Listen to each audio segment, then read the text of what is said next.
Kemudian cerai dari atau talak dari segi jumlah. Pertama talak roji'i, kedua talak bain. Talak roji'i adalah talak yang bisa rujuk. Ya, talak yang bisa rujuk ketika dia menceraikan istrinya masih masa iddah, maka itu disebutkan talak roji'i. Artinya suami masih berhak atas istrinya selama 3 bulan atau 3 kali haid. Seorang istri tidak boleh keluar daripada rumahnya, daripada rumah suaminya selama masa iddah. Seorang istri tidak boleh dilamar oleh orang lain. Ya, ketika suami merujuk istrinya di masa iddah, ya sudah selesai urusan. Maka mereka langsung menjadi suami istri. Kedua, talak bain. Talak bain terbagi 2. Pertama talak bain sugro, kedua talak bain kubro. Talak bain sugro artinya talak bain kecil, yaitu setelah dia mencerai istrinya dan lewat masa iddahnya, kemudian berpikir mereka untuk melanjutkan lagi hubungan, maka mereka kembali dari awal. Nikah seperti biasa, mahar, wali dan segala macam. Mau pesta atau tidak itu tidak masalah. Yang jelas diumumkan lagi ke masyarakat bahwasanya ini sudah kembali. Jatahnya hanya 2 kali. Ya, talak pertama, kemudian selesai masa iddah dia tidak rujuk, nikah lagi mereka, terjadi pernikahan.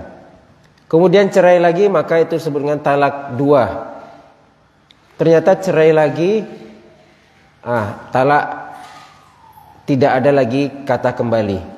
Setelah 2 kali, maka Allah katakan at-talaqu marratan, talak yang punya kesempatan untuk kembali hanya 2 kali. Setelah talak 3, maka masuk dalam bab talak bain kubro. Talak bain tadi 2, talak bain sugro artinya kecil, talak bain kubro artinya besar. Apa itu talak bain kubro?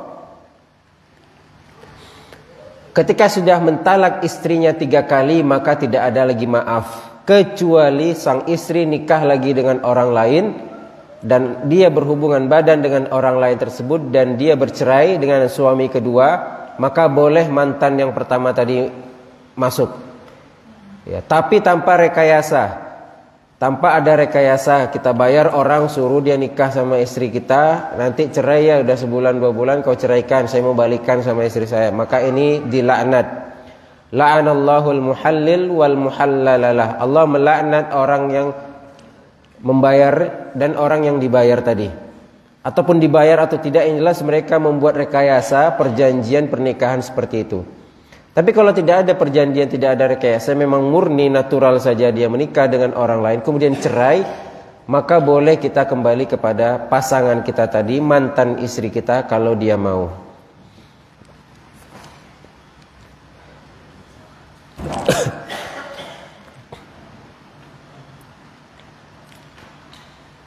Maka dalam perkara masa iddah tadi kita katakan seorang istri tidak boleh keluar daripada rumah suaminya. Kenapa? Karena di sana masih ada hak nafkah selama masa iddah. Kedua, masih ada hak waris kalaulah salah satu dari pasangan itu meninggal suaminya setelah diceraikannya kita, maka kita dapat harta, dapat warisan, atau begitu pula sebaliknya. Kemudian yang ketiga adalah rujuk. Ya, maka kesempatan bagi istri yang ditalak, dia memperbaiki diri, bersoleh atau segala macam, buat mantan atau suami kita itu menyesal, maka sehingga terjadilah rujuk dan tidak dilangsungkan lagi perceraian tersebut. Allah Ta'ala alam.